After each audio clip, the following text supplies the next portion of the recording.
We welcome you back to this episode of Automotive Insiders. I'm your host, Jason Stein. Great to have you back listening again with us. OEM terms and conditions have never been simple, but in today's shifting legal, economic, and global trade environment, they're more complex than ever. On this episode of Automotive Insiders, we welcome back Mitch Zajac, attorney and mobility-focused partner at Butzel, to explore what every supplier should know right now about navigating evolving contract terms. From volume fluctuation clauses and force majeure limitations to sustainability mandates and tariff impacts, Mitch breaks down the biggest risks and smartest strategies for suppliers in 2025 and beyond. He shares his latest insights ahead of his session at MEMA's upcoming OE commercial vehicle terms and conditions update, including how to stay compliant, where to push back, and why OEM collaboration is more critical than ever. It's a must listen for anyone negotiating from the supply side of the contract. This is Automotive Insiders, where industry insight meets legal clarity.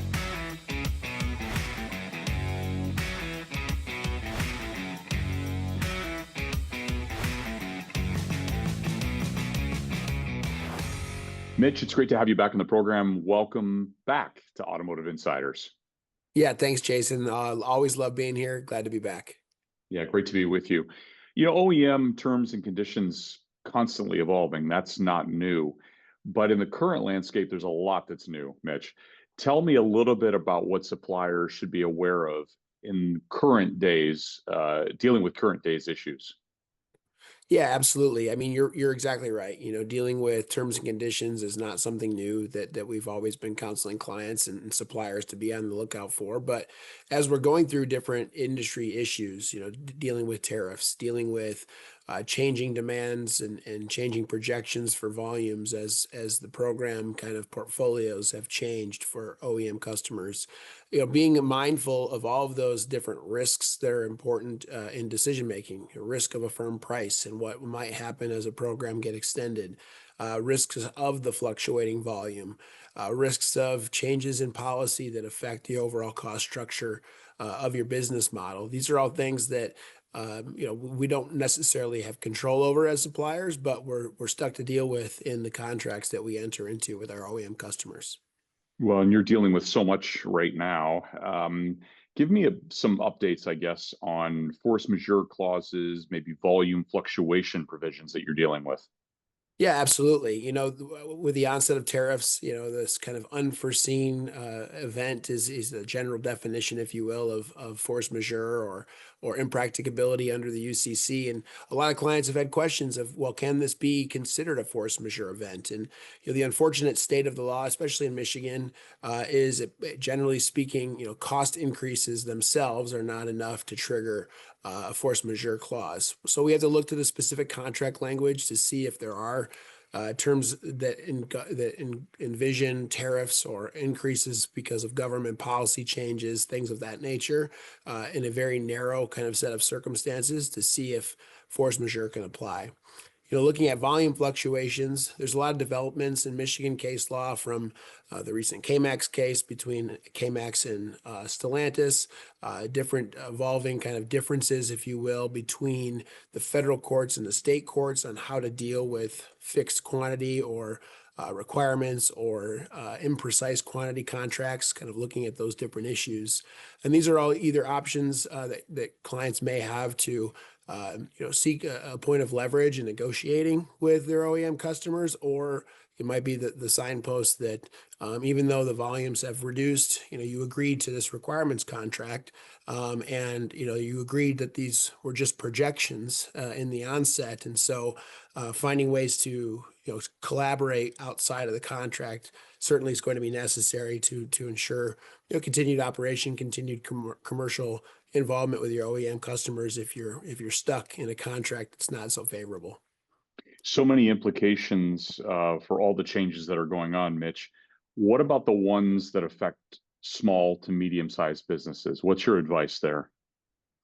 Yeah, I mean, it's a really difficult situation when, let's say, a set of terms and conditions say that you, as the supplier, and say a small company, are stuck with dealing with the cost increase of, or the tariff impact, the value increase of the overall costs of your supply chain, the increases associated with tariffs. It's a difficult, thing to swallow because in the automotive industry, margins are not huge, right? And so finding creative ways to, reduce let's say the value calculation of that product as it comes in from another country. There's a lot of nuance under the law about what it means to have a particular value, and trying to mitigate the impact is certainly a step that companies should take, and looking for those opportunities. Also looking at opportunities to partner and diversify supplier portfolios.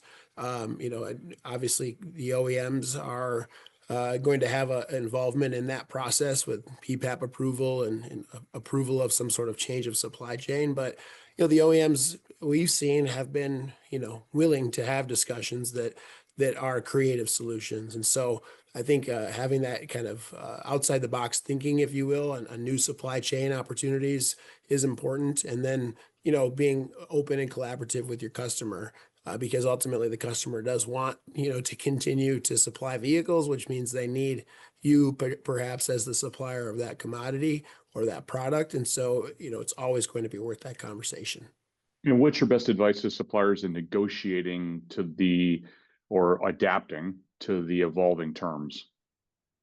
Yeah, I think certainly, when you have leverage, if you have a product that is not necessarily an off the shelf type of product, but it includes your intellectual property or your innovation. Utilizing that as a point of leverage is important. We always talk about, what are you bringing to the table? And so being able to showcase that to your customer will be important. The customers are wanting to see openness and, access to information. And so being able to consolidate your information for them and show them this is truly the hardship that we're facing, or this is the information that we're basing our request on, that's always going to be important as well. There's increasing emphasis on sustainability.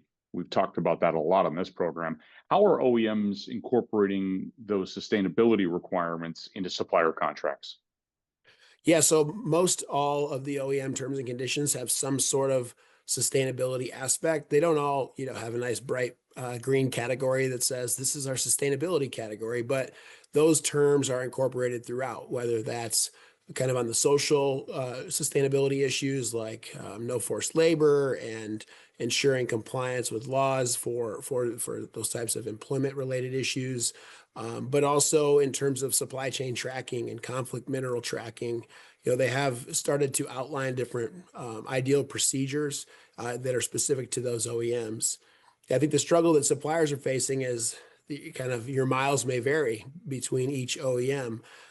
Certain OEMs have certain forms that don't necessarily line up with other OEM customer forms, and so there's a lot of extra work going on for suppliers.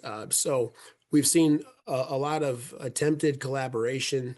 MEMA is doing a great job trying to facilitate a single voice of the supplier to help share that information with multiple OEMs and trying to kind of harmonize that process. So we are seeing a variety of different obligations and different enforcement mechanisms that are, again, just a part of this process for contracting the suppliers need to be aware of.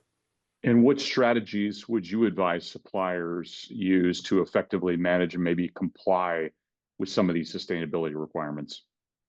Yeah, I think kind of the best advice that we've had is try to mirror the obligations downward. So if there are specific obligations that in your contract for supply chain tracking or some sort of form reporting, taking a step to try to harmonize that in your own company, having your compliance team or part of your purchasing organization do that same process downward, because ultimately the sustainability obligations the OEMs are looking for is reporting based. And so finding a robust way to collect the information is important. But ultimately, I know that's difficult, right? Because 2 and 3 tiers down, you may be in a very small company that has a way of doing business that's maybe paper based, which isn't quite as trackable as maybe your large tier one who's got automated, information systems. So, I mean, working with the supply base and also collaborating back with the OEM customer, we've seen the customers are willing to, kind of provide advice of this is how we think compliance will look. And so trying to follow that methodology is also important from a customer to customer basis. Finally, let's talk trade, trade compliance and tariffs. How are trade policies and tariffs impacting suppliers' contracts with OEMs? Yeah, I mean, it's ever changing, right? In some of the conversations we've had, we do presentations and they have to be updated, on the drive into the presentation at times, because of how rapid things are changing. But, the largest impact is certainly going to be on the cost side, and being able to manage costs. We're seeing, OEMs and suppliers having conversations about localization of supply, which is, 10 years ago, we were talking about diversifying supply and making it a more global presence. But now we're talking about, at least for OEMs selling vehicles here and manufacturing vehicles here in the US, being able to comply with USMCA certifications, being able to comply with now tracking the amount of US specific content. Again, there's mechanisms that we're seeing OEMs employ to create that tracking infrastructure. And then also to take advantage of offset credits, the local manufacturing offset credit that OEMs can apply for with the Department of Commerce. There's information required in order to have that OEM be eligible for that credit. And so they're passing on requests for information for projected volumes and the cost and the HTS codes and all these other things. That it's important that if suppliers want to be able to take advantage of that, they have to work collaboratively with their customer. On August 25th, you will be part of the MEMA OE 2025 Commercial Vehicle Terms and Conditions Update. What will listeners in the audience gain from your session? Yeah, no, we're really excited to have this as our inaugural CV, Commercial Vehicle Terms and Conditions event. We've been doing our light vehicle terms and conditions event for 20 years now. And so this will be our first one where we're really focusing on commercial vehicle OEMs. And so we'll be focusing on 4 different OEMs, talking about just general contract principles, things of contract formation, some of the issues we've talked about with volume fluctuations. We didn't talk about this here today, but warranty issues and indemnification issues that are an important part of managing risk when it comes to commercial vehicle contracting. And I think the volume one is, to me, the most interesting, and we'll dive into this a bit during our talk. But when we have a fluctuation of 100, a change of 100 parts per week in the light vehicle space, that's not too much. It's a small percentage. But on this commercial vehicle space, 100 parts change per week could be, 50% of the forecasted volume, which is significant in terms of managing a business from a supply perspective. So we'll dive into those basic issues. And then at the end of it, we'll have a nice white paper that we'll be able to circulate and share with more details on the topics we discuss. Mitch, thanks so much. Really appreciate you being on the program. Absolutely. Always a pleasure. Thanks, Jason. That's this episode of Automotive Insiders. Thanks again to my guest, Mitch Zajac. Come back to more conversations on this platform and check out our library of interviews on your favorite podcast platform. I'm your host, Jason Stein. Thanks for listening. We'll talk to you again next time.